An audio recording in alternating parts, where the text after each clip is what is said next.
whether we agree with how all the deportations or not, you know, it's obstructing with federal law enforcement, I don't think is smart. Okay.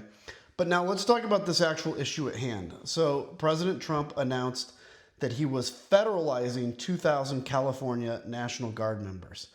Now, this is the first time since 1965 when National Guard has been federalized, and I'll explain what that means, but the first time it's been federalized without the consent of a governor, okay? So let's think about it this way. I'm a National Guard member. I retired out of the Guard. So I actually had two commissions. So I was an officer, in essence, in two branches, the Air National Guard, but also the United States Air Force.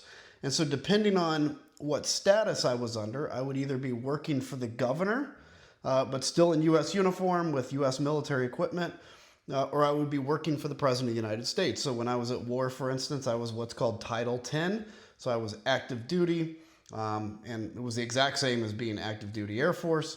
When I was stateside, we actually came under what's called Title 32. I won't get into all the details of that, except to say that allowed us to do law enforcement duties, and we did that as part of counter-drug in cooperation with local, state, and federal law enforcement. We would actually go after cartel, drug gangs, stuff like that. And that was always with the consent of the state's governor and with the consent of local authorities.